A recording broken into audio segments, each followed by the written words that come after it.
Good morning, children. Let us start with the 29th chapter, Social Reformers. Who are social reformers?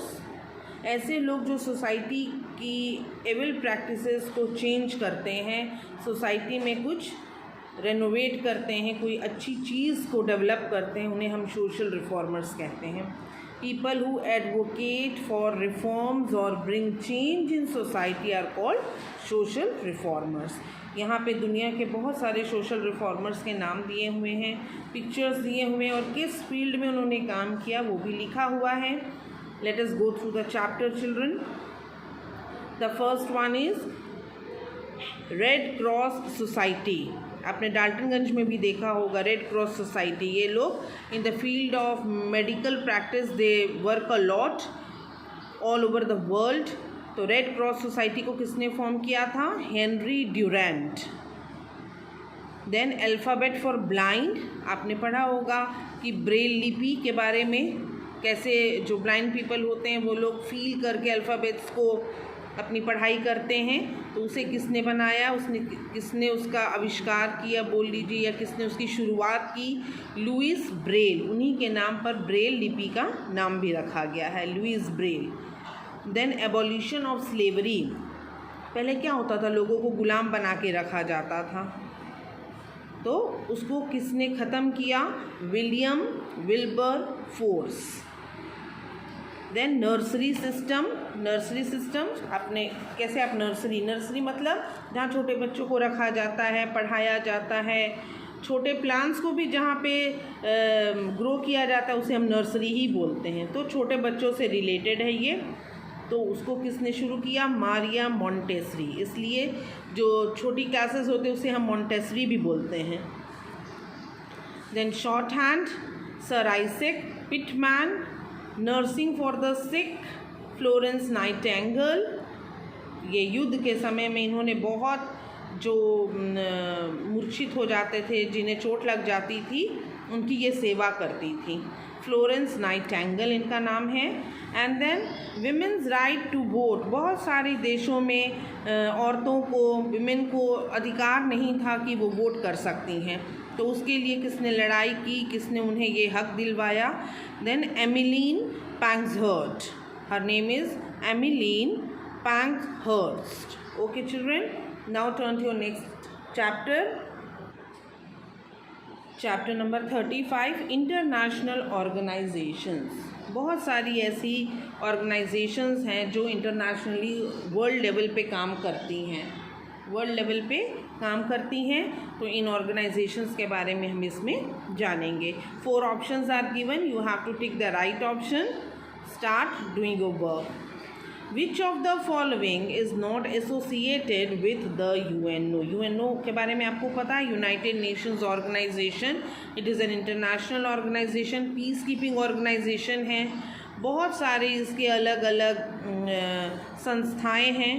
तो इसमें से कौन सी ऐसा group है जो इससे रिलेटेड नहीं है? तो ASEAN, ASEAN is the short form, all association of South East Asian nations इसका मतलब होता है. तो ये UNO का पार्ट नहीं है.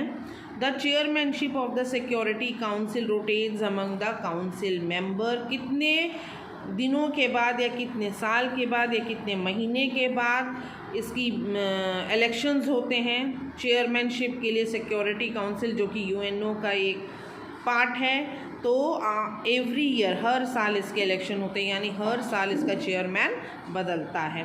Which of the following is not a chief organ of UNO? UNO के बहुत सारे ऑर्गन्स हैं, लेकिन ILO इंटरनेशनल लेबर ऑर्गेनाइजेशन ये इसका चीफ ऑर्गन नहीं है. बाकी security council, general assembly and international court of justice ये इसके मुख्य भाग हैं, ये इसके चीफ ऑर्गन्स हैं. Of which of the following international organizations the year 1995 is the golden jubilee year? इसमें से कौन सी ऐसी इंटरनेशनल ऑर्गेनाइजेशन है जो 1995 में जिन्होंने अपनी गोल्डन जुबली मनाई, यानी उनको 50 साल हो गए? तो UNO की गोल्डन जुबली 1995 में सेलिब्रेट हुई थी. The office of the UN general assembly is in. इसका हेड ऑफिस कहाँ है? तो न्यूयॉर्क में है. and in which year human right resolution was adopted by the UN. तो UN के द्वारा ह्यूमन राइट कब शुरू हुआ? ह्यूमन राइट्स यानी कि अगर किसी भी इंसान के ऊपर ऑल ओवर द वर्ल्ड कोई भी अत्याचार हो रहा है तो वो यहाँ अपील कर सकता है. तो it started in 1948. Here symbols are given of different international organizations. This is the symbol of UNO, ILO, and this is the symbol of WHO. Okay, turn to your next chapter.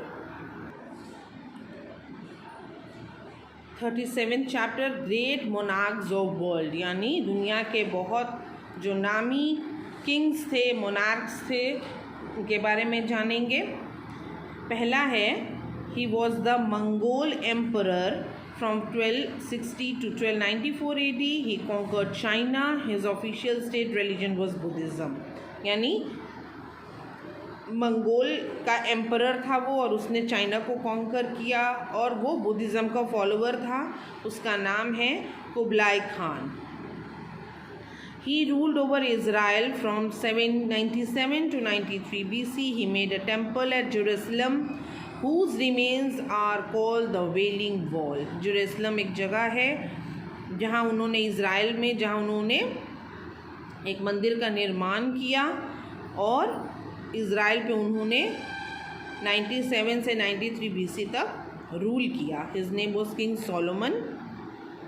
He was an able and learned Roman emperor. रोम का emperor था, राजा था, और he conquered Britain in 43 AD. Britain पे भी इसने अपना कब्जा किया.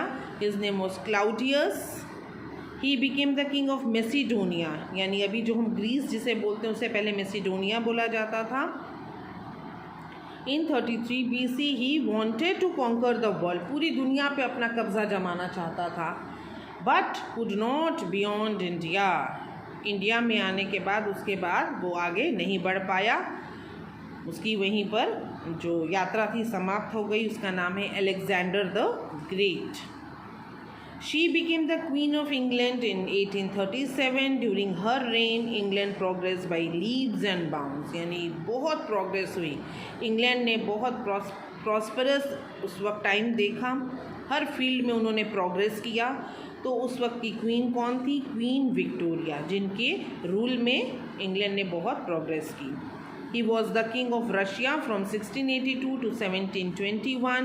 ही attempted to transform Russia into a progressive country by introducing western customs.